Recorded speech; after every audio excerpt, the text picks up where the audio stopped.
नमस्कार मित्रों, आज के क्लास में मैं आप लोगों को प्रतिदर्श समष्टि के विभाजन के बारे में बताएंगे कि प्रतिदर्श समष्टि का विभाजन क्या होता है। पार्टीशन ऑफ सैंपल स्पेस हम लोगों का टॉपिक है। Partition of sample space. प्रतिदर्श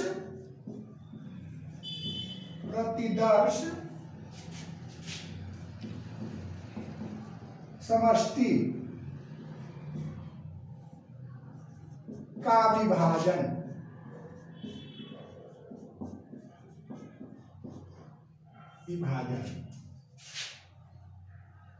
partition of a sample space. यही हम लोगों का टॉपिक है। तो सबसे पहले हम लोग जान लेते हैं कि प्रतिदर्श समष्टि का विभाजन है क्या। यदि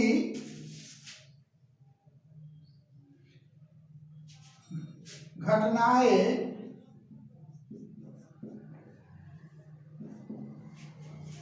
E1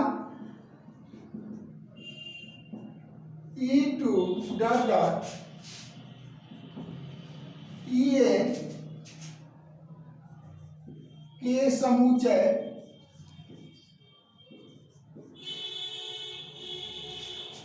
समुच्चय प्रतिदर्श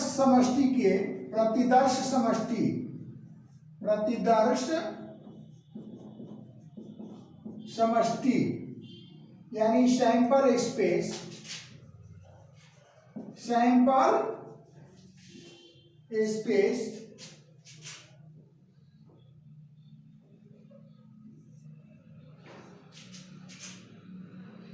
के विभाजन को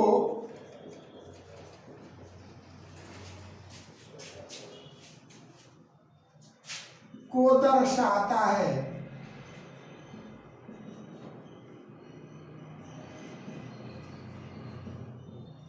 यदि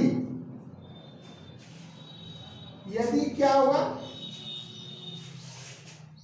घटनाएं E1 E2 En के समुच्चय प्रतिदर्श समष्टि के विभाजन को दर्शाता है। यदि पहला केसेस क्या है, EI intersection EJ equal to क्या हो, फाई हो, और जहां पर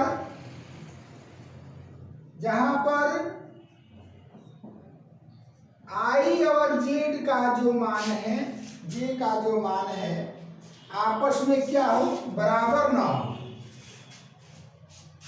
और क्या हो, I का मान J बराबर क्या हो, 1, 2, 3, n। दूसरा केसेस क्या होता है, जब सारे घटनाओं E1 E2 En का यूनियन निकालेंगे। E1 union E2 union union En अगर आप निकालते हैं तो आपको क्या प्राप्त हो जाता है, सैंपल स्पेस प्राप्त हो जाता है। तीसरा केसेस क्या होता है,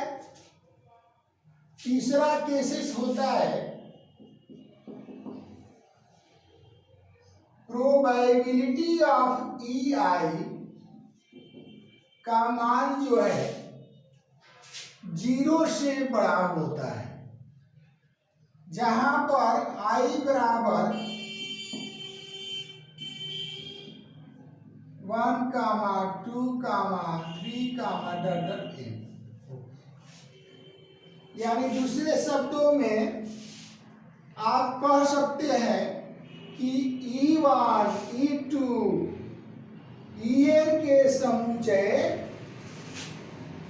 प्रतिदर्श समष्टि सैंपल स्पेस के विभाजन को दर्शाता है यदि वे घटनाएं क्या हो और संयुक्त हो,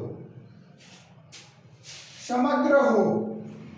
यानी इन घटनाओं के यूनियन को निकालते हैं तो हमें सैंपल स्पेस यानी प्रतिदर्श समष्टि प्राप्त हो जाए और की घटनाएं प्राप्त हो जाए। और दूसरा केस है कि प्रोबेबिलिटी ऑफ EI यानी इन घटनाओं की प्रायिकता क्या हो, शून्येतर हो, यानी शून्य से बड़ा हो।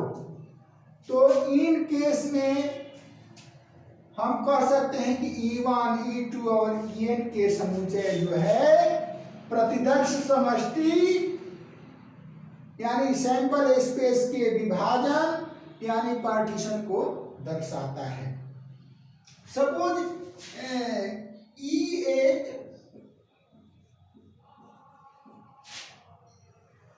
घटना है और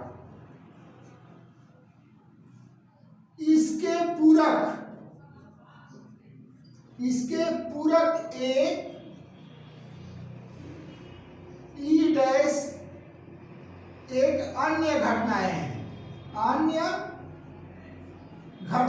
हैं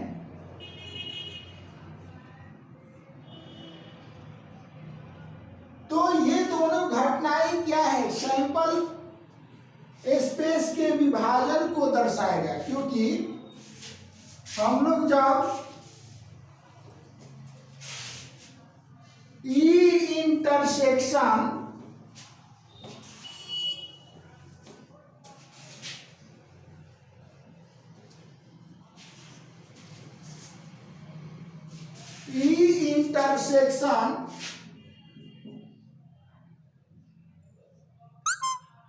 E डैश निकालेंगे तो क्या प्राप्त हो जाएगा, हाई प्राप्त हो जाएगा।